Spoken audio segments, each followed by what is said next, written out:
Let me tell you. Yeah, I'm not going to. I don't think so. But Richard,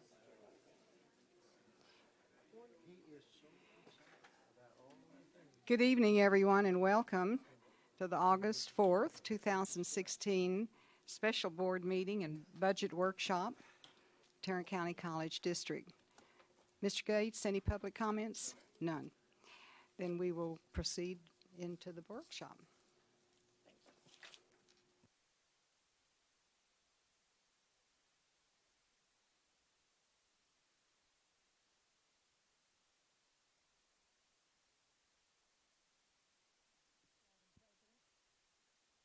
Madam President, board members, this is our next to the last board budget workshop. The last one will be on August 18th. At that time, I will present the final budget for your approval. First, I wanted to thank Dr. McClendon and his group, particularly Nancy Chang. As she so eloquently said, she's had to teach me in a few weeks what it took her 40 years to teach the last chancellor. And so I'm going to see if I do that justice. Also, Shelley Birch, I know, has put aside some personal leave plans to assist me in this. So thank you.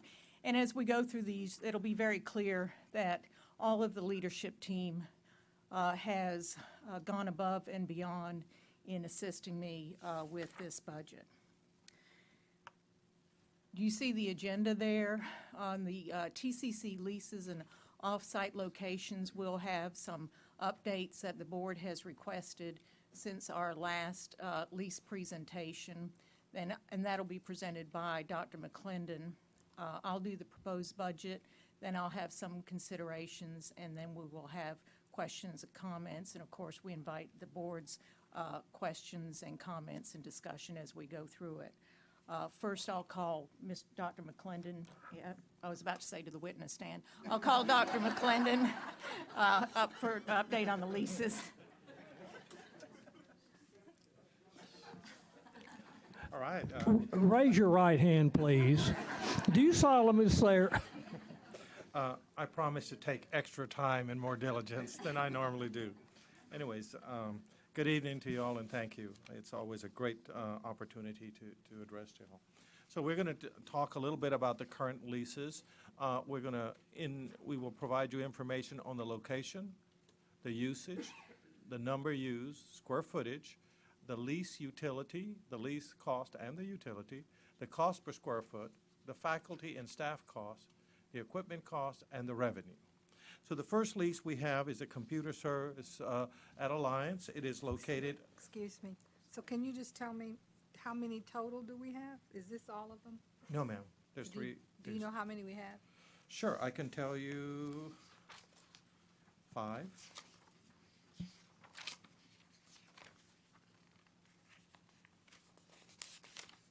Of course, 9. And 6 will be 15 properties we will be discussing. Are you just asking about leases or the total number of properties that we're going to be discussing? Okay. The title says TCC current leases. Yes. And so you're telling me we have 15 current leases? No, we have 5 current leases. Okay. But we've been requested other properties, off-site properties, and so we will be happy to discuss that too. We have 5 current leases at this time. Okay, thank you. All right. I'm sorry, it's 6. 6. Sorry.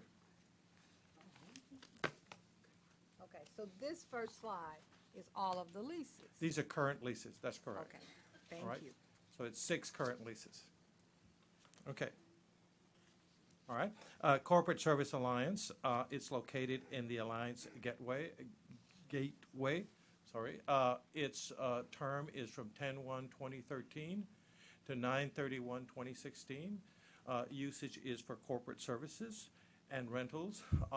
It serves, in this current year, it serves 15 companies The current square footage is 15,784.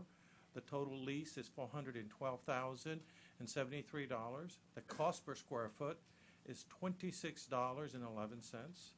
The faculty and staff cost is $135,230. The equipment cost is $84,420, and the revenue for this period is $107,050.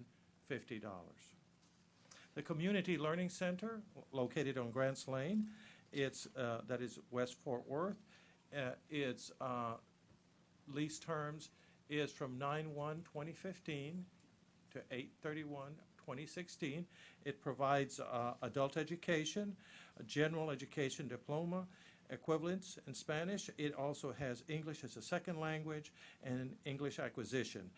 We have been informed by legal that they have been approved for a 1-year extension, and it has a cancellation clause of 30 days.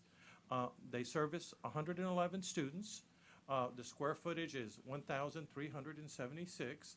The lease and utility cost is $21,264. The cost per square foot is $15.45. The faculty and staff cost is $23,833. The equipment cost is $24,130. The revenue projected is 8,080 contact hours times $2.66 comes out to 23,088, and this is a 75% salary grant funded. The next lease is at James E. Gwynn School. It is located just south of downtown Fort Worth. The terms are from 7/1/2011 to 6/30/2016. It provides adult education classes, which are classes for small business such as QuickBooks, and it is grant funded. It serves 493 clients. The square footage is 1,376. The lease cost is $17,228. The cost per square foot is $12.52. The faculty and staff cost is $210,357. The equipment cost is $19,722, and the revenue is $3,019. The Northbrooks Record and Management Continuing Education Center is located near 35 West and Northeast. Mark, could you just clarify for me what 493 clients means? That would be, the reason we're calling them clients is because they're small businesses. Oh, they're sir. businesses in an Yeah, and so these- incubator or? Yeah, it is. At that center, they want to generate small businesses. Okay, so we have, okay, I understand. So Okay, that's- thank you. Okay, I understand. That was the term that they want to. I would rather refer students, but since it's small businesses, they wanted to use that term client, sir. All right, sir? Okay? Yeah, Yes, sir. am I reading this correctly? That, for example, corporate services, it's costing us $600,000 and we're getting $107,000 revenue? That is correct, sir. We're losing $500,000.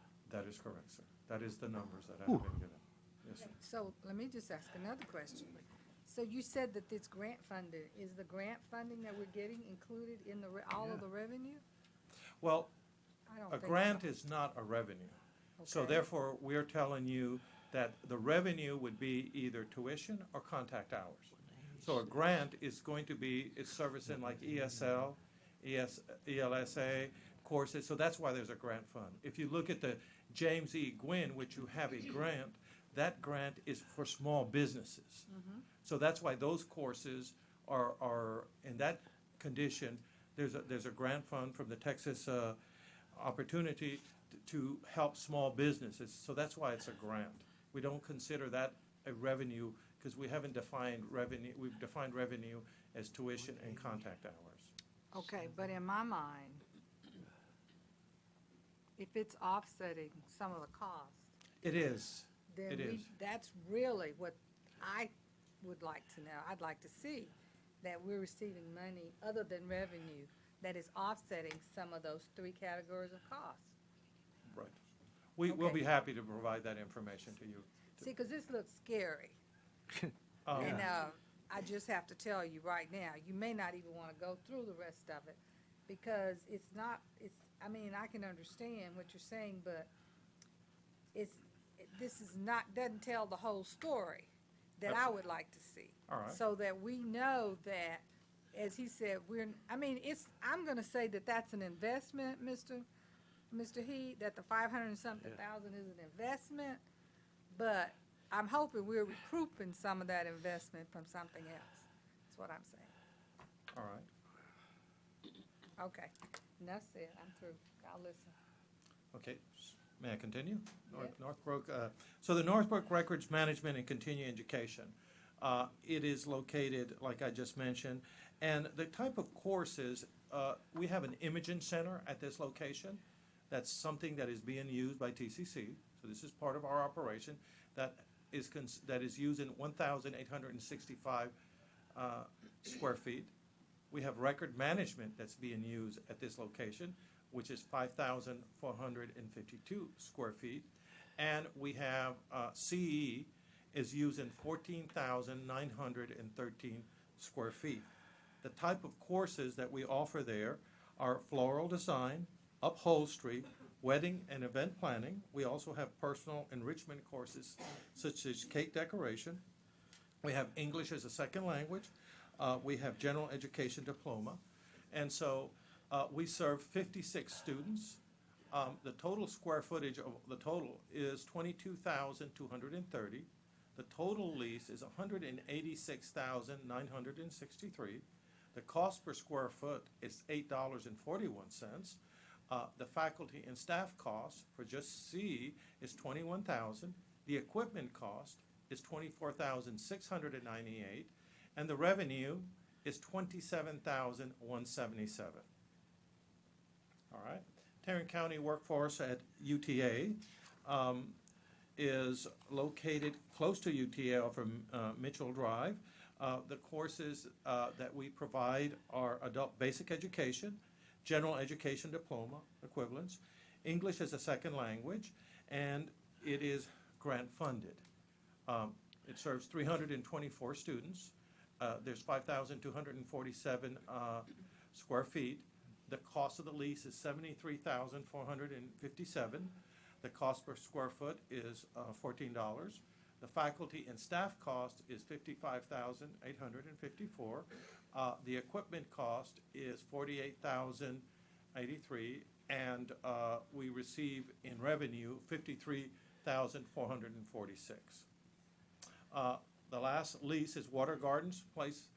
The term is from 2/1/2013 to 1/31/2018. It is used by the TCC Foundation. The square footage is 4,202. The lease is $82,373. The cost per square foot is $19.60. The faculty and staff cost is $582,603, and the equipment cost is $98,967. These two last numbers are budgeted numbers. So this is all the leases. Yeah, so let me put this in perspective. We're getting roughly $213,000 in revenue, and our outlay, without considering the water gardens, is $1.3 million. So we're basically losing $1.1 million on our leases. And it offset by grants, whatever those are. That's Is that correct? But to me, I see something that's missing. That's why I said you might want to take this back and redo it. Because, I mean, I don't know, but I can imagine. For instance, at Northbrook, all of that is not used for instruction. Some of that, as you said, That's is correct. used That's- for the benefit of the college. That- So we shouldn't be looking at that as a lost amount of money because it is serving our purposes and addressing our operational needs. So operations should be, well, I would think that, and I'm not an accountant or a financial specialist, but I know how to spend money, I believe. that it ought to be at a different But you do very category. well, Dr. Morris. I would think it should be in a different category. Yes, So- ma'am. I think that what you're asking us to do is we can probably do it in a different manner that would add, it would add the grant value of it. Yep. And it also would subtract the part of a lease that's not being used for a non-operational. Because the imaging and record management is a part of our operation. So that's a different concept than a lease that's being used for education. So I understand what you're saying. And may I suggest that perhaps some of these other centers are also gateway opportunities for people who are other than students to learn about TCC. So there might be an opportunity for you to say, well, by us being there, there may be some other benefit to being there, other than just the number of students who are enrolled. What about the number of people who come and ask about TCC? For instance, today, I was in a commercial place and I had on one of my TCC shirts, and the young lady said, when is the last day for registration? And I said, at TCC, and I'm like, how does she know I'm a TCC? And I happened to look down in my shirt. And so I called and I got that information for her, and, you know, about when the cutoffs were and so forth and so on. But what I'm saying is, so I'm certain that anytime there's a TCC sign, people walk in off the street and ask questions that perhaps leads them to further contact with TCC. I like to call those gateway opportunities, and you can coin that and I won't charge you, just, for TCC. So that's there, you know, I just think that needs a little enhancement. Thank you. I'd like to point out, by the way, that the reason that we charge tuition, the reason that we have property taxes, the reason that we have state assistance is that this is a nonprofit entity and that we don't run, we're not running a profitable business. That said, most community colleges, when they do corporate services, their idea is actually to produce positive cash flow. I would like to point out one little thing that I've whined about before, which is that I've suggested that we move corporate services to the Alliance facility. And if you look up there, you see that $412,000.73 basically would bring it into a break-even proposition with a little extra utility cost. And we seem to think there is some diplomatic advantage, but for a $412,000 diplomatic advantage is a little bit too pricey. And this is going out this way. Also, I think it's kind of clear that we need to really take a really hard look at corporate services, because this is not enough clients, this is not enough revenue. And I'm sorry if I hurt anybody's feelings out there, but it's not. So. Well, that's why I think it doesn't tell the whole story. Yeah. Oh, by the way, okay, so this is all of our leased facilities. Those are, So day before yesterday, I'm out at our TCC archives, and they tell me I'm telling them we should move them to our new facility, and they say, oh, no, we got 2 more years on our lease, but I don't see it. Where's that? Archives? That was a good question, because I wandered around a little bit in the wilderness for about 30 minutes trying to locate it. It's at Blue Mound and the Access Road. that is, I'm sorry, that's Northbrooks. Okay. Yeah, that is where we have the if you see I don't the think there are any. records. I don't think there are any classes there. No, it's what happens is at a separate location. Oh, it says 56 students. Yes, sir. Okay, there's no students there. That's the number I have, yes, sir, that is correct. They're see, what you have is you have the Imogen and you have record management, and then on the other side is where you have all the classes. They're in the same location, but they're not connected. Same building, different. Same lease. Yes, sir, that is correct. It's the same lease. So Okay. if you looked at the classes, there's no way to go from where you have the classroom to where the imaging center is and where the record management and. Okay, I stand Yes, sir. corrected. Yes, sir. Mr. Rand, do you want to approach the podium? Oh, please, Mr. Ray.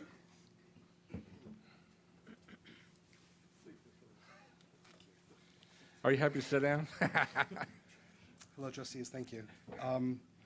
You might want to introduce yourself, Ben, since you're kind of new. Certainly. Remind everybody who you are. Thank you. I'm Benjamin Rand. I'm the Associate Vice Chancellor for Economic and Workforce Development.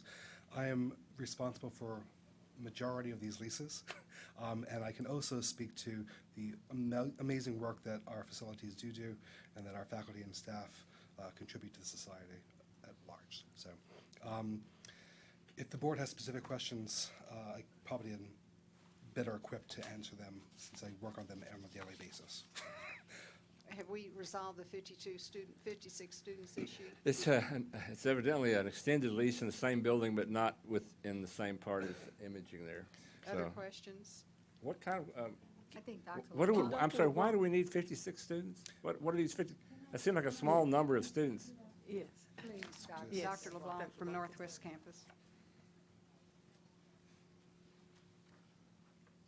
Thank you. So, Northbrook, originally, that building was identified for records management, imaging, that sort of thing. And there was additional space. We had programs at Meacham in the hangar that the FAA had issues with because it was upholstery and cake decorating and such as that, and the FAA did not think that was such a good idea to mix with the airplanes. So the solution for both was to move the CIE programs, the upholstery does take a lot of space. We also have the senior ed program, which is not listed there. And if it weren't for Northbrook, we really wouldn't be able to accommodate all of the seniors in our senior program. So to say that it's only 56 students is not totally accurate, and I apologize for that. I accept responsibility for that. I should have checked that more closely. Okay. Is So it- how many students is it? It's more students? Yeah, so we have the upholstery and the computer science and ESL, and those are the 56 that you have up there. Sorry. There's also jewelry making and there's cake decoration.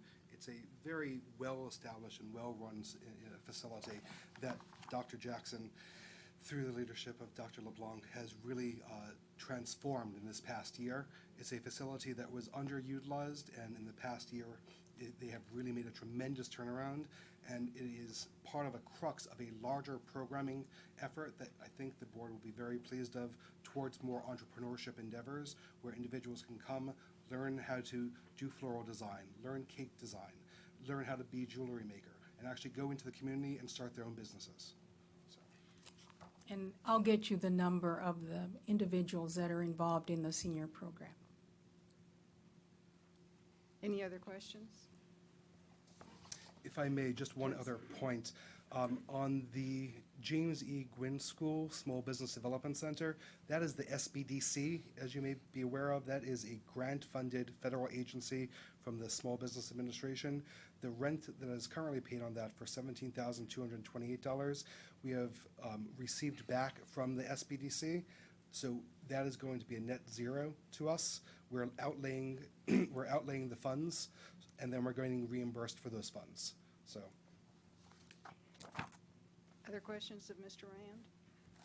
Thank you. Thank you I very, saw very you much. struggling back there. Felt like I needed to get you out of your chair. All right, Dr. McClendon, please continue. Okay. Next slide, please. May I just, I was going to ask you, Mark, when you bring this information back, Yes, if ma'am. you could add those columns relative to things where we are receiving grants, so that we Right. can see that. And then also, I know Mr. Heat and I were sitting here trying to figure out the differences. If you could add the column of, what our expenses are, and add another column so we don't have to be calculating, we're I'd be happy operating at a to. loss of whatever it might be. I'll be Okay? happy to. That'll be helpful. Thank you so much. All right. Okay, next slide, please. Okay, these are district locations that have no lease. We have Arlington Reed's Literacy House, and they're located close to UTA. We have a United Way grant fund, and we provide general education diploma and adult education. The next one is Castleberry at Reach High School. It's located in West Fort Worth, And we have provided in the past English as a second language, and when we have GED, they would be grant funded. The Crowley South Campus Center is located in the main street of the city of Crowley. We offer CIE, community and industry education, undergraduate graduate courses, dual credit, and in the fall of 2016, we would have the Crowley Collegiate Academy. The Haltom City Northeast Center is located near Haltom Road at Belknap. It is partially grant funded.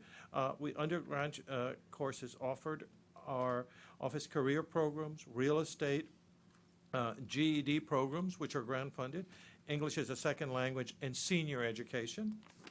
In the Saginaw Recreation Center, located on the intersection of Highway 35 with 820 Northwest, partially grant funded. Undergraduate courses are community and industry education, ELS, English as a second language, which has a grant from the United Way. All right. On those market,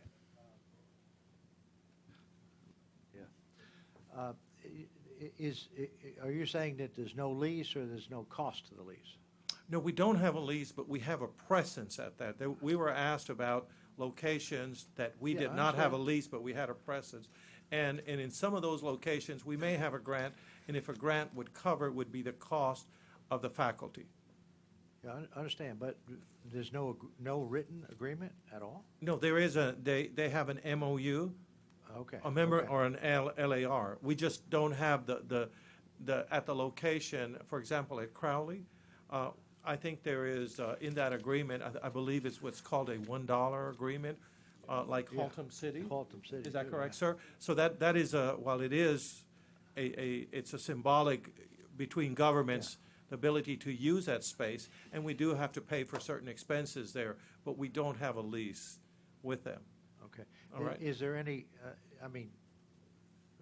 is there any agreement as to how long those are going to be in existence? Or? Sure, everyone has an MOU, They and they have, okay. each one has a term, and they're for different times, and we'd be happy if you want to have that information. okay. We could Thank you. tell you what every MOU is for every one of these locations, and the specifics, if that's something that the board would be interested in, we'd be happy to do that. And we pay salaries of faculty? Yes, ma'am. If you have, if we have a faculty that is teaching, we would pay their salary. For example, at Crowley Center, we will pay our faculty, and then we would get, we'll get refunded. We'll have tuition and everything. Are there other expenses? Mhm. Utilities?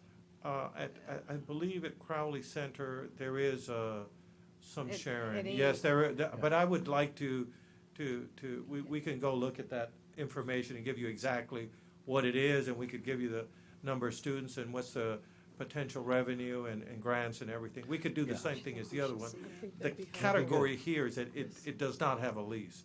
It doesn't mean that there is not a cost. I Okay. think Okay. we And an probably, income. Yes, sir, there also Yeah. is an income. Okay. I for some think of them. it Right. might be of interest to the board to see income and expenses on Yeah. each of those sites. All right, absolutely. But if you Miss- do that, then you should do a programmatic explanation. We When can you- do that too. Because to show expenses without showing the programmatic explanation gives a skewed view, Okay. don't you think? I think it would be a great idea if that's something that would help you in your analysis. We'd be happy to do that. Next slide. I'm sorry, can you go back, another slide, go back to that other.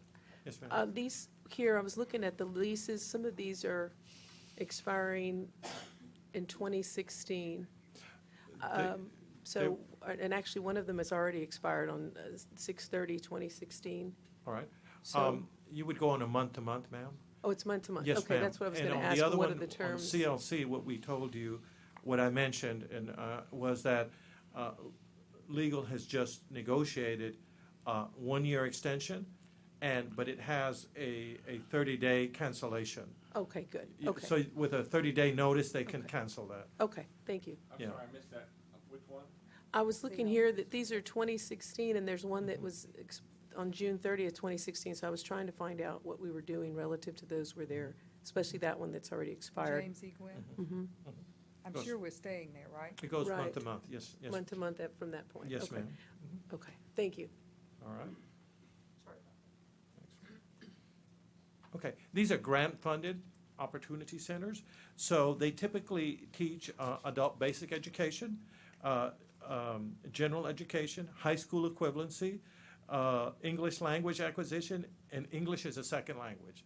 So Water from the Rock, Inc., Learning Opportunities is located near UTA. The Butler Opportunity Center, Fort Worth Housing Authority Family Investment Center is located just east of downtown Fort Worth. The Eastside Learning Opportunity Center at the Workforce Solution is located in East Fort Worth. The East Skill Library and Job Center is located in East Fort Worth. The Genesis United Methodist Church is located in South Fort Worth, providing okay. The Northside Learning Opportunity Center at Workforce Solution is located near the stockyards. The Southeast Learning Opportunity Center at Southeast YMCA of Metropolitan Fort Worth is located in the Southeast Fort Worth. And the Bethlehem Baptist Church is located in Mansfield near Highway 287. All right. Chancellor, that concludes. Do we have operational expenses associated with these sites? We can get In that. addi- I think in addition to the we'll get grants? it. We'll present it all in the same paradigm that you have asked us. All right? So may I make a suggestion Absolutely. before you finish your next report? That you might just poll each board member to, understand exactly what it is, their real question is, and how you can best answer it. Because this is a very, very comprehensive topic, because there are both sides to this issue. And unless you present both sides, facilities, program benefits, you don't get the real cost, and you don't get the real value. And so I suggest you need to do that. Absolutely. Be happy to do that. Thank you. Mr. Carter? Oh, I just going to, for example, if you've ever been in the facility at James Gwynn there, who I think is still alive, by the way. Is he Not that deceased? one. Yeah, so at any rate, A descendant. if you go in there, you find people who either were unemployed or vastly underemployed, and when they leave, they typically have become, one thing, hireable, and the other is that instead of working for minimum wage somewhere, most of them end up in the $12, $15, $16, $17, and it's a busy place, and I think fairly inspirational. So in that respect, the return on investment community is maybe not directly to us, but the whole county benefits dramatically. And I suspect you would see that scenario elsewhere. It still doesn't excuse that $400,000 corporate service lease fee, but overall, these things are extremely helpful to the community, I think.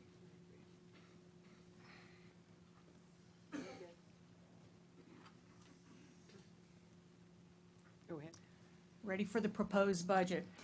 At the June 21st Board Budget Workshop, I mentioned to you that the uncertified property value rolls reflected a probable 10% increase.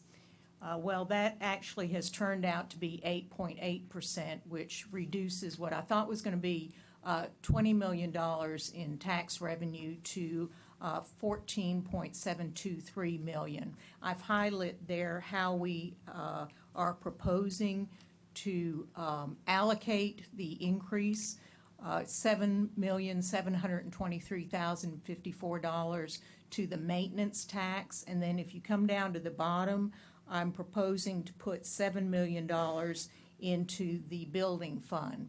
So you'll see the proposed estimated revenue summary to be the maintenance tax of $7,723,054. We're going to have an increase in the credit hour tuition. If you'll recall, this year we have a full year of the increase in the tuition rather than just half year like we had last year. the community and industry education tuition funded. This is the state appropriation, such as the police academy and the fire academy. We're projecting an increase of $350,000. Community and industry education tuition non-funded. This is non-credited that we get tuition for, but it's the flower arranging, et cetera, that you've heard referred to. We see a decrease, we've seen a decrease over the years, and finance tells me to expect a decrease of about $100,000 this year. Rental income, that's driven mostly by the Radio Shack decrease projections. You see 222,000 approximately in decrease there. Interest income, Ms. Chang tells me we've made good investments and to expect an increase of about $400,000 this year. Next slide, please. I wanted to show a snapshot of the capital improvements that we've done this year so that I can discuss that building revenue, tax revenue line first. We will have completed at the end of this year, made our last payment. If you'll recall, we made payments to the Aviation Center of $5 million a year. We'll have made our last payment this year. We'll have completed the South Campus Energy Technology Center. I know there's been mention of making payments for over several board meetings. We'll have made our last payment this year. We'll have completed the South Campus Early College High School and the North Campus Early College High School, Northeast, sorry. Next slide. So this is my proposal on the building fund. As I mentioned to you, we could put $7 million from the tax revenue. Our Fund 70, which is our building fund, we currently have $14 million in cash. We have encumbered $6 million. That leaves $8 million. I'm proposing to take $7 million from that fund, add $7 million from the taxes for a total of $14 million. I'm proposing to put it into these three projects. The Northwest Campus Early College High School. To refresh your memory, that was our first early college high school. The kids are still going to modular buildings. They're still staggering lunches starting at 10:30 a.m. It's a huge mess out there. They need an early college high school built. This $6,500,000. If you look at the other early college high schools, this will build about half of it, and it'll be a 2-year project anyway. The Southeast Campus Culinary Arts, you'll remember that was the #1 priority on the Innovation Forum. I'm proposing $2 million on that. And on the Northeast Campus Center of Excellence for the Visual, Technical, and Performing Arts, we are at the phase where we're picking the architect right now, and he or she, the firm, will do a budget for us. But I'm proposing to put $5,500,000 towards that this year. So that's how I'm proposing to use that $14 million. Proposed budget expenditures and cost reductions. I'd like to explain to the board first the cost adjustments.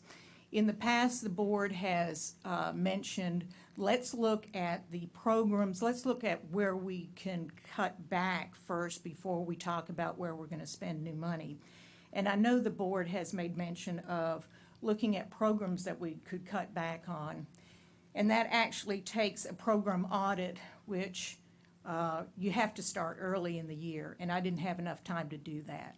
But what I could do was I went to each of the vice chancellors and I said, please look at where you've got too much fat in one area of your budget, or you had a one-time expenditure, or historically you're not using that much of the budget that you can put back so that we can use for other purposes, that we can repurpose that money.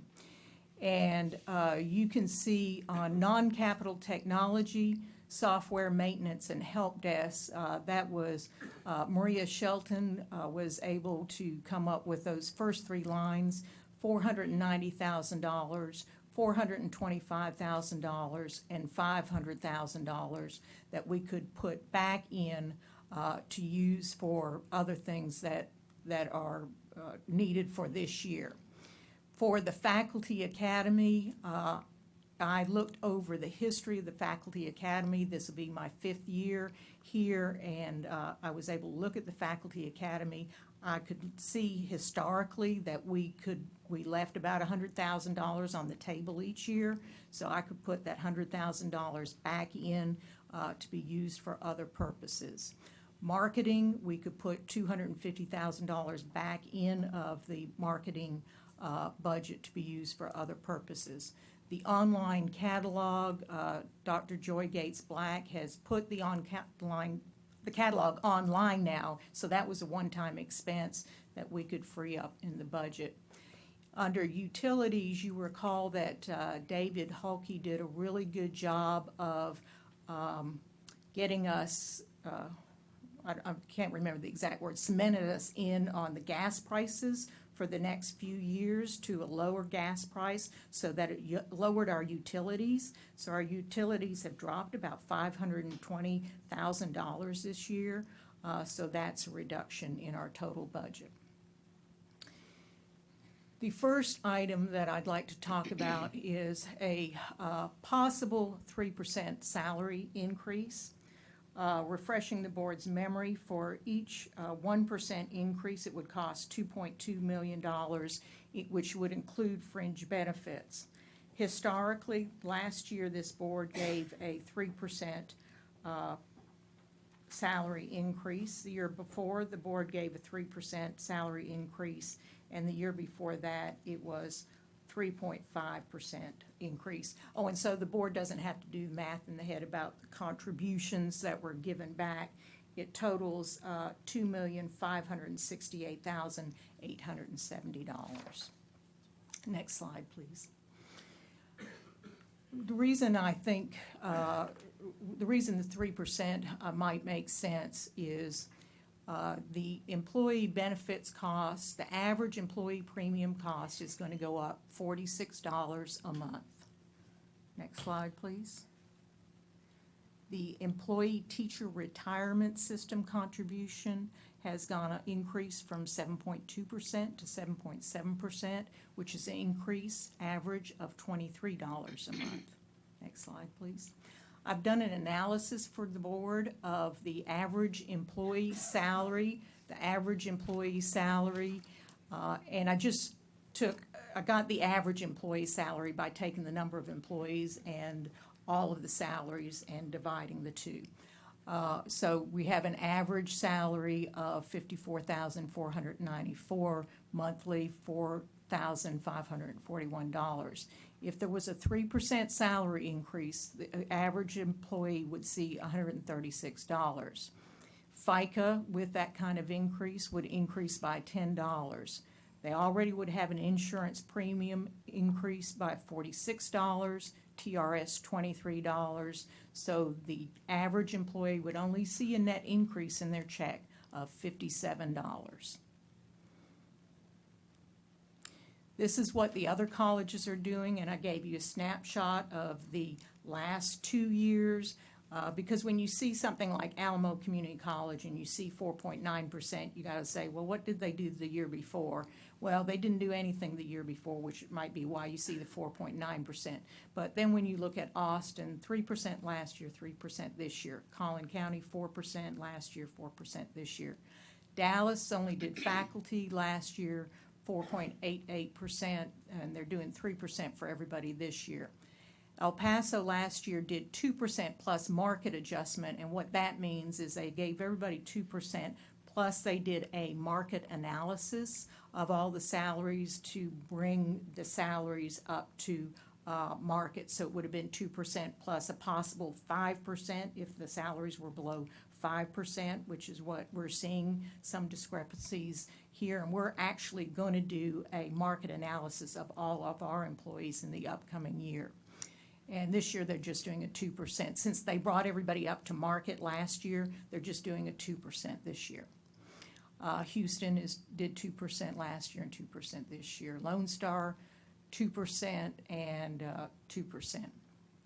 St. Jack, 3.5% and 3 to 3.25%, and they're doing a performance merit pay.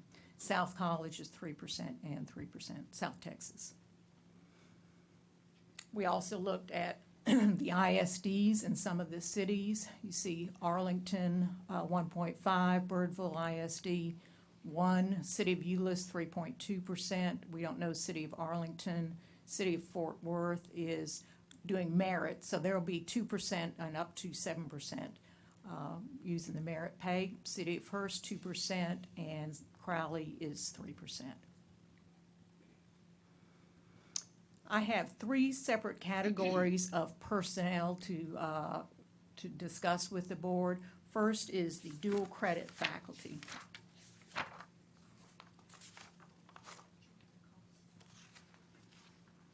The dual credit faculty is the total cost that I'm proposing for 21 dual credit faculty is $1,003,800. First, to demonstrate to the board the dramatic growth in dual credit, you can see there, I think those charts speak for themselves. Can you blow up by campus there so that the board can see the campus? There we go.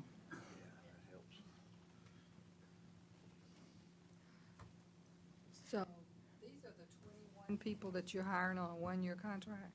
Yes, ma'am. Okay, thank you.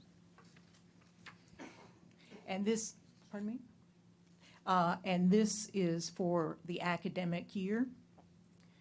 The next slide is for, I've shown it by fall term.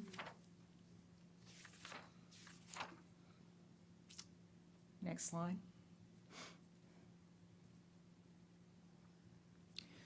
We are requesting for the $1,003,800. We have 15 school districts. I'm requesting 21 temporary full-time faculty.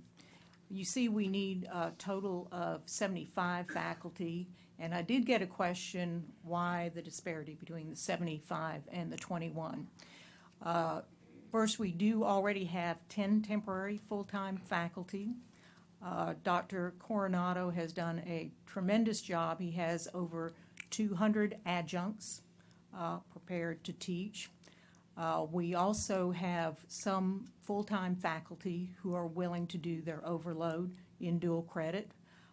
We do have some embedded, what we call embedded faculty in the high school who are willing to teach and are qualified to teach dual credit in the high school. So we do have coverage for the remainder. My second category that I'm requesting of personnel is what I'm calling contingency for additional faculty and staff, and that is $1,032,261. This is a category that I am recommending, but I'm asking the board to put aside in a contingency fund pending Dr. Giovannini's review and recommendation. We have 5 positions from the vice chancellors. First, the vice chancellor of academic affairs and student success is asking for 2 positions totaling $85,921. She's asking for a manager for the center, what we call the Katie Center. If you'll recall, Dr. Kravassis presented here his great career and technical center that he's building that we will be partnering with for dual credit, and a manager is needed to manage all. It's going to be over all of our campuses, and it's going to be a huge project, so we do need a manager for that initiative. We also need, or Dr. Gates Black also needs a senior office assistant for the Northwest campus for dual credit. For the Vice Chancellor for Administration and General Counsel, for $64,173, I need a compliance officer for Title IX. We see several complaints, Title IX complaints. We need somebody who can go out to the campuses and work with the campuses, help with the investigations, be there for the hearings. We do not have one person who can do that at this time. Vice Chancellor for Communications and External Affairs for $55,000 is asking for an internal communications manager. The first and most, well, I shouldn't say most important, they're all important, but the first priority on the strategic plan is the communications by the leadership. And it is critical that we have somebody who manages the communications between the district and the campuses and vice versa, and stays on top of those communications and makes sure that there is consistent communications and continuous communications, and nothing gets overlooked, and it stays transparent. Vice Chancellor for Real Estate and Facilities for $46,792 needs a project specialist. That's for document management, quality control, and workflow related to project management in construction. The proposed staff for the campuses. Northeast Campus needs a Dean of Technology, Health, and Business for $83,425. That campus has a high demand growth in computer technology as well as business and healthcare, and does not have a dean over that area and needs a dean there. Northwest Campus has two needs for $94,989. Needs a coordinator of flight operations and assistant for aviation. You will recall that there was an issue in the billing and some other inconsistencies because of these new programs. It's just a matter of learning the aviation programs. We need somebody who can coordinate that and who is familiar with the flight operations out there. They also need a CIE advisor. She currently had one that was covered by the Perkins Grant. The Perkins Grant will no longer cover that position, and so Northwest Campus is asking for that position to be covered under this budget. Southeast Campus, coordinator of dual credit. Southeast Campus, before dual credit went to Connect, Southeast Campus had 42% of the dual credit. They had 6 staff people helping with the dual credit. Now that it's gone back to the campuses, Southeast Campus again has 42% of the dual credit and was given 2 administrators.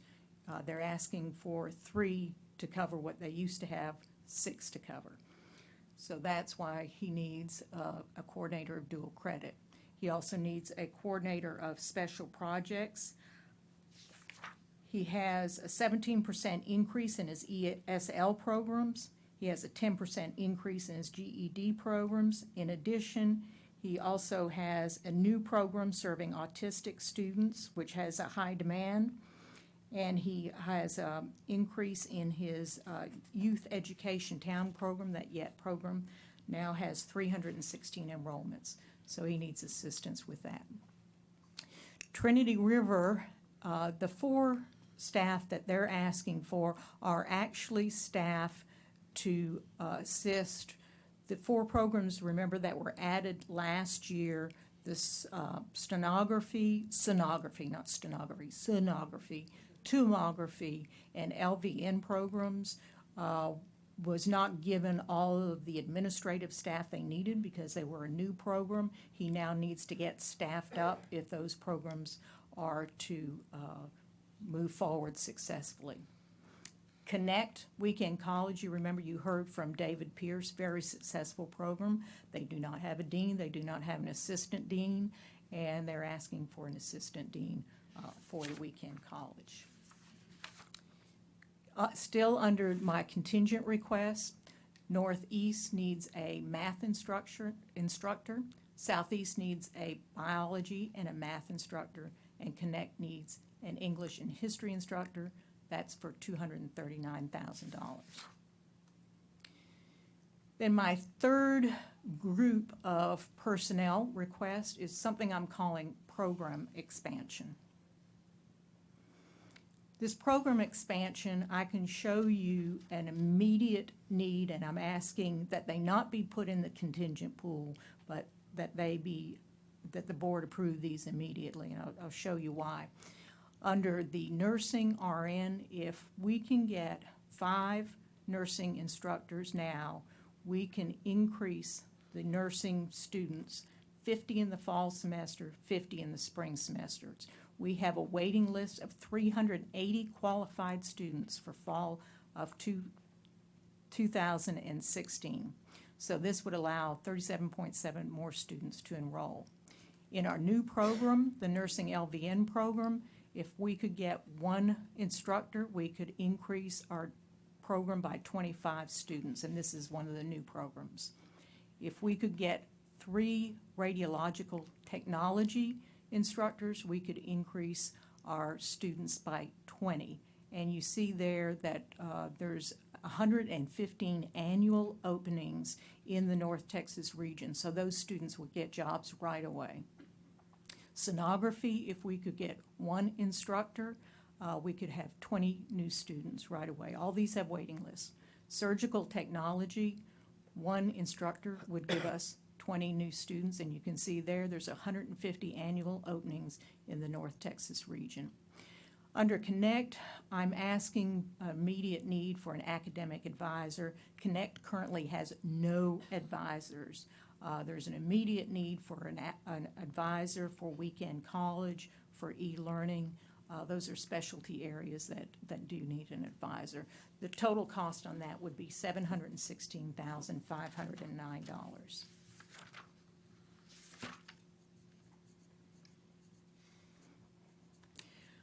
Next is my category called Market and Equity Adjustment. Let me first tell the board that we have, HR has put out on the street an RFQ. We are doing a district-wide analysis of the pay of all, not just the pay, but the number of employees as well as the pay for the entire district. But you may have noticed that we have several police in the audience. They are very interested in this because I have a recommendation here. There are 2 groups of employees that I've addressed in this market and equity adjustment. First, let me talk about the police. I have lost 5 police in the last 7 months. They have gone to Cedar Hill Police Department, Dallas City Marshal's Office, Colleyville Police Department, Boston, Massachusetts, and Oklahoma. This is a very different time for the police. As you can see, they're not going to community colleges. It's not fair to do an analysis against other community colleges. They're going to municipalities. And it's a time when some of these police are asking their families are asking them to wear civilian clothes to work and change at work, and to wear civilian clothes when they leave work to home. It's a dangerous time. So we are asking that they be, and we can't bring them up. We don't have enough money in this budget to bring them up to what the city police are making, but I am asking that they be brought up slightly above the midpoint. This would affect 78 of our police officers, which is all of our police officers. I'm also asking for a marketing and equity adjustment for our administrative office assistants, which is 140 employees. The reason I'm also asking for them is as we've gotten our 3% raises, there has caused a greater and greater disparity among them. Well, they start at $27,000, $28,000, might be making $30,000. When they get a 3% raise, they see little in their paycheck. You saw the chart that I did, what you get your 3%. So what they see is much smaller than what somebody else sees. So it's been harder and harder competitively to get or keep administrative office assistants. And while I recognize that somebody in the audience who's hearing this might also think, well, there are other people who are also despaired, that's why we're doing an entire district-wide survey. But these are the two groups that have an immediate need for relief, I should say. So that's why I've asked for this marketing and equity adjustment. And as you can see, my police are very interested.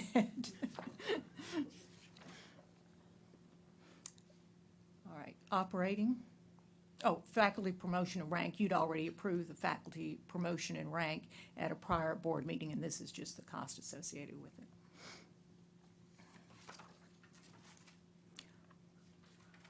Operating. The total operating requests are $640,369. And go to detail. As you can see from the detail, most of the requests for the campuses are having to do with the actual instructional day-to-day science courses. You may notice Northwest is particularly high, but you can see from the type of courses, fire technology, aviation, those are expensive courses to run, and that's where most of the cost for her increase in operations is derived. Southeast has that new pastry course, and that's where his is coming from. Trinity River, sign language. For the VC for academic affairs, she needs faculty stipends to evaluate the adjuncts. She's going to have those full-time faculty go evaluate all those adjuncts that are doing the dual credit, so she needs stipends for that. My administration and general counsel, I've asked for $150,000. That is, I have a security services contract. That contract covers like Alliance and the Opportunity Center already. I'm asking for 10,000 additional hours. That'll cover, for instance, all these police that are leaving. I need to backfill those positions until I can hire new police. We don't want to just hire anybody who applies. We got to have good people, and that's going to take time. Need to have people covering my surveillance cameras. Right now, we don't have anybody watching the cameras. What happens is if something bad happens, somebody calls 911 and dispatch goes and looks at what happened, but we don't have anybody to cover the actual cameras to prevent anything from occurring. So we're hoping that by increasing our security contract that we can have people watching those cameras. Finance is only asking for $27,500. That's so he can have on-call people to open his business services on the campuses to take cash or whatever is needed on business services on the weekends. Real estate and facilities needs $58,169. She needs an increase in her, actually, it shouldn't say all that. She only needs it for two things. She needs it for increase in her vehicle maintenance budget, and I can attest to that. Our police, every time the vehicle breaks down, it comes out of the facilities budget. So she needs it for that, as well as an increase in her custodial contract. They have 1.5% increase in their CPI on their custodial contract, and that's contractual. We can't get out of that. So she needs that. Equipment. On the equipment, the way we do the equipment budget is we begin at zero for each campus and for the district because it's a one-time purchase. And can you show them the next slide? This is some of the equipment, but this is how we did it. This is the total equipment request. You see the increase or decrease. It was a total increase at the end. And what drove the increase was on Northeast Campus, they have a need for EMS equipment, which is outdated and worn out, and for some dental hygiene equipment.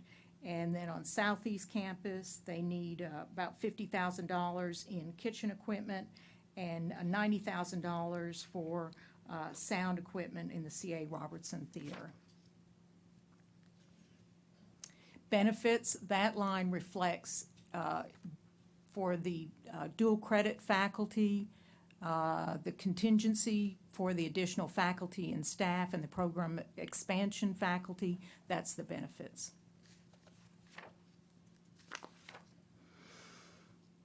Institutional membership, that number is driven by,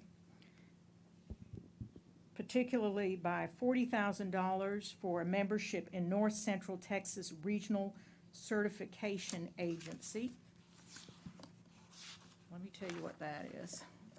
That is a agency which provides assistance to applications to build vendor pools for member entities for minority businesses through the North Central Texas Regional Certification Agency for Disadvantaged Business Enterprises. So disadvantaged businesses belong to this, and we belong to this, and it's a pool for purchasing. So that's what I know about that. But Mike Herndon's here if you have questions about it. Costs us $40,000. It's also driven by, 70. well, that's 40,000 of the 70. Another 10 is driven by an increase in the North Texas Community College Consortium. We have another 4 for the Council on Undergraduate Research, and then there's various other increases, like there was a $1,500 increase in the AACC, $500 in Sister Cities, $2,000 in the SACs. So there was various increases throughout. Can we have Mike come and explain what those are, Angela, Yes. please? I think it's new. I don't recognize. It is new. Yes, it is new. Okay, thanks. Sorry, Mike, I didn't warn you. Good evening. The North Central Regional Certification Agency is kind of a member-owned group where different agencies throughout the North Texas area, different county, city, and government agencies help fund that because they're the ones that go out and help certify minority firms. In other words, we give evaluation credit on our bids and things to minority firms to encourage the board's goal of 20% minority spend with our contracts. And the certification agency actually works with minority firms and goes through the certification process because anybody can say, I'm a minority firm. They have to carry a certification in order for us to give us credit for it. So they're the agency that does that. We're members, Dallas County Community Colors, numerous DFW Airport Authority, things like that. Numerous government agencies are all members of this, and we all pay a fee to help fund that agency to create that. Does that answer your question? Is this a new membership for us? No, we've been members Have for numerous years, yes. At that level, $40,000? Yes, at least for the last several years that I'm Really? aware of. Yes. And one of our Andre McEwing, who is our supplier diversity manager, actually serves on the board for the North Central Texas. We have a representative on the board, and Andre is ours. Okay. Thank you. This is the one I'm talking about right here. Yes, North Central, This is more detailed. NCTRCA, North Central Texas Regional Certification Agency. Shows up as new. It's new. I'm pretty sure we've paid, it's not, I don't think it's new. I think we've been paying that for several years. We've been a member of that for several years. The amount of money, do they base it on the size of the institution? Or what It is, it? it's prorated amount based on the members. Some are smaller agencies may not pay as much. The large ones like us and Dallas and are all in that range. Okay. So if there's ever somebody that comes and we've hired somebody and there's a problem, do they take the responsibility and the risk? They are. We of- require them to go through that certification process Right, with a vendor. right, And if for some reason they lose that certification, they notify us. And Andre, who works with us, keeps track of who is certified and who isn't. So when we're going through a bid evaluation, just because they check the box, yeah, we're a minority vendor, his job is to go through and he verifies with NCTRCA are they certified there? They can be certified there. They can have a hub certification, which is, the federal certification. So we recognize a couple of different ones, but that's the one that's more geared toward your local vendors, getting those people certified. So we're just paying for the service, but I guess what I'm asking is, do they take on any of the risk if somebody says that, yes, I'm certified, and then we find out they're not? We're not in any. Oh, no, we're not from that perspective, perspective, okay. but they help keep us informed to know Okay. whether they are or not, so Okay. that we know whether to give them that credit and Insurance. evaluation. Okay, thank you. Thank you.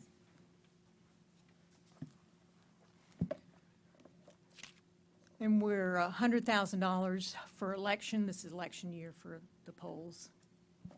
Y'all are familiar with that. And I just realized I was supposed to say something at the beginning. Nancy told me to say something at the beginning. Go to the slide she wanted me to say. Keep moving. To the forward? No, to this slide. Ah, sorry, Nancy.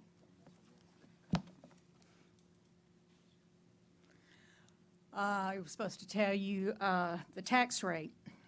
The tax rate has gone down from 0.14950 to 0.14473. So we have a decrease of 0.00477. So we are recommending a savings of $4.77 of the college's portion of a property owner's tax bill on a house appraised at $100,000. She told me to say that at the beginning. She said, give them good news first. Okay, go to the slide after that so they can see how we had the, yeah.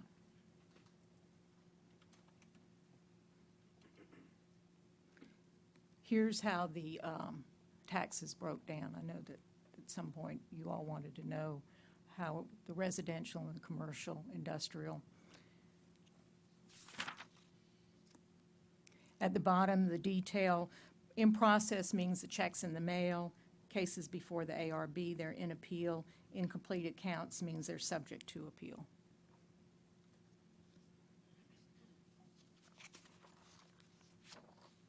Okay, then go back to the beginning of the considerations. Some considerations, just what you want to do with it, Sally. Angela, Yes. a question on that clarification for that number of employees. Are they all full-time employees? Are they comprised of just full-time and part-time employees? Full-time and part-time. Okay. Did I miss the reference to adjuncts? Did we make any changes in their compensation? Dr. Coronado? Come on up to this stand. He's the best one, come on up to the microphone. He's the best one to tell who's affected. Right, so basically we do 3% for all of our part-time employees, full-time employees. For adjuncts, we round it up, but it's 50 cents per hour each year. Typically we give to 1 hour. So that's what we have proposed this year. So it rounds up to approximately 3%. Not exactly, but pretty close. And for some it might round over, and for some it might be under, but the average is 3%. Okay. So it doesn't sound like enough. I'm wondering if the president thinks that's adequate for your adjunct staff. Don't look shy. No comment? Oh. I know I speak for all the presidents in the front row when we value our adjuncts, with us being almost 70-30%, with 70% being adjuncts, and finding adjuncts right now, especially to keep our dual credit. We would like to have the compensation for the adjuncts to be as healthy as you can afford. Right now it's about 50 cents an hour? 50 cents not per credit hour? Round up increase.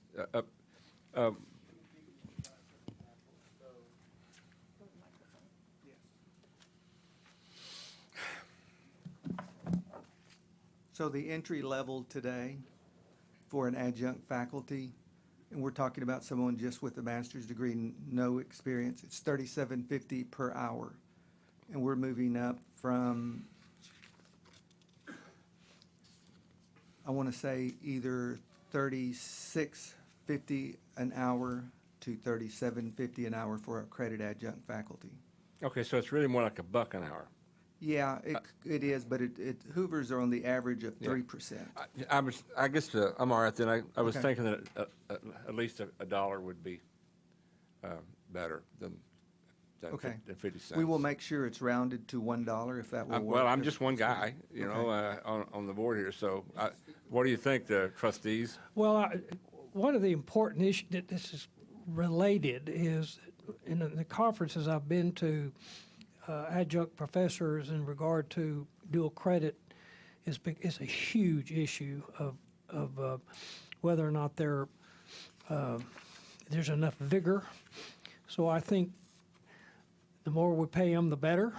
I think that to counter any kind of arguments that this is cheap education and the dual credit is not vigorous, that we should. I think the $1 thing is a good thing. Yes. I have a question. How do we evaluate their, how do we evaluate their performance? Their performance, Mm-hmm. perhaps, President. Okay.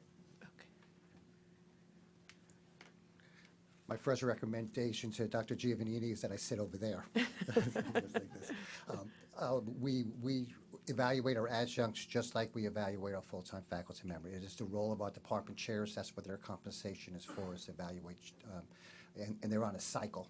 Okay. And when they're new, they'll be evaluated every semester, and once they're here a while, then it's maybe every other semester, but they're in well contact. They're evaluated regularly. So we establish milestones, and then they have Yes. to try to meet those They milestones. meet the and- same okay. evaluation criteria as full-time faculty. Okay, thank you. Okay. And, I hate to be the spendthrift here as well. That's not my nature, but it seems to me like I beg your pardon? Good to see you. No, the Yeah. police compensation, I think it's if we look at everything, it's around an average around $5,000 a year.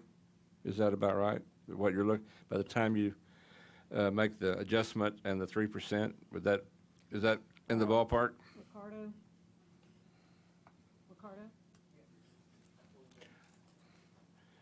Ricardo did the analysis. Everybody here, Dr. Ricardo's scintillating panel participation yesterday.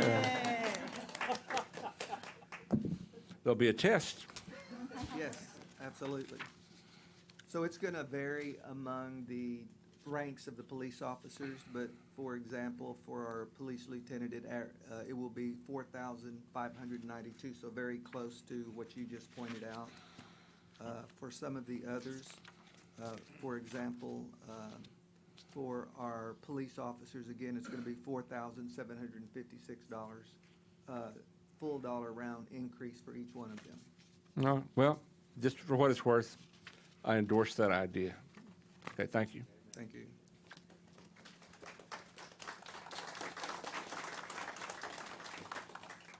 By the way, I was given when I came in, I backed the blue band from our I thought it was a tourniquet. In case you police didn't come around. officers. And you have one somewhere. Yeah, I either put- here Pocket. or here. Okay. Thank you to our TCC police. Any other questions, comments? Good work. Good job. We have some, As I've said before, especially for a lawyer to have learned all that, marvelous job. Thank Yeah, you. yeah, and I appreciate all the detail that, Yes. and that you put into this. That's, I don't think that we've seen that before. No, Thank you very much. Appreciate it. and I'd like to ask our special guests in the back of the room to stand. None of you were here last month when we thanked the Blue, and I'd like to take a moment.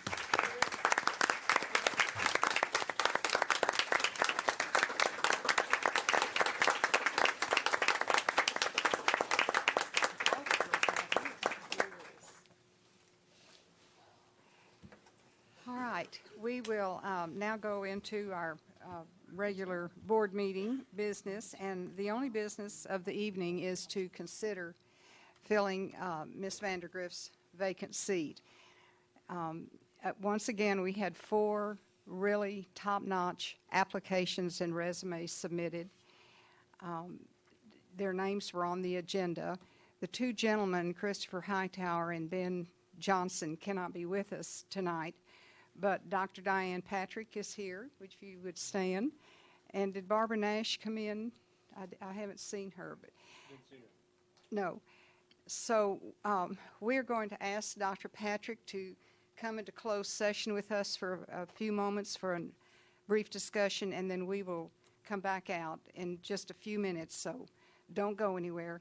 And we will proceed with, the board has already reviewed all of the resumes, and this is our opportunity to meet and greet the candidates. And I have personally interviewed each of them. So if you will be patient and wait just a few moments, we will come back and finish our business for the evening.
secretariat for our diocese? That happened. I didn't have a clue. If somebody I did look it up. they If I could call the meeting to order, please. I'd like to call the meeting back to order. Hurry, Tammy. And I would like to call on Mr. Carter for a motion, please. Thank you, Madam President. I would like to make a nomination to fill the portion of the unexpired term of Kristen Vandegrift. That would be, I think, District 3. I would like to recommend to the board that they approve Dr. Diane Patrick as the new Place 3 placeholder. Second? Any discussion? Fourth.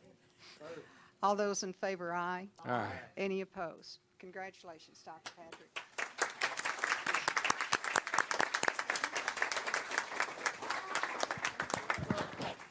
And there's another Dr. Patrick in the room, Diane's husband, who's a dentist in Arlington, and we welcome him.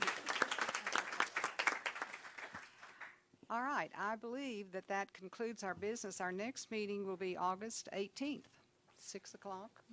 Madam President, might we give our new member, future member, should be sworn at the next meeting, an opportunity to speak to the group here? Dr. Patrick?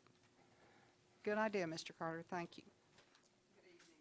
Thank you very much. I am very humbled and honored. Turn her on, Dr. Coppola. Thank you very much. I usually don't need a microphone. I'm really, really excited about being a part of your team. It really is indeed an honor, and I want to say that we have been so blessed in District 3 to have been represented for 14 years by Kristen Vandegrift. So I want to publicly thank her for her service. And I also want to thank each of you for the fantastic job that you've been doing as a trustee for Tarrant County College. You know, I've always been very, very proud of the work that you do and have done and will be doing, because as I saw in my magazine that I just got in the mail a couple of days ago, The Reach, welcome to the future. And indeed, TCC is the future, not only of our community in Tarrant County, but our state and our nation. When you think about 51,000 students, 7,000 of whom are in high school, this is their future, and you are making that difference. So again, I thank you for that, and I also want to congratulate you on the selection of the new chancellor, Gio Venani, and I'm just going to call him Dr. G. But I think that it's going to be a great team as we move forward into the future, looking at workforce development and looking at transitions, looking at public-private partnerships, looking at distance education, and looking at research at the community college level. I want to thank you, too, for keeping TCC our community's college. Thank you very much. Thank you. And now I will adjourn the meeting and announce the next meeting to be August 18th. See you then.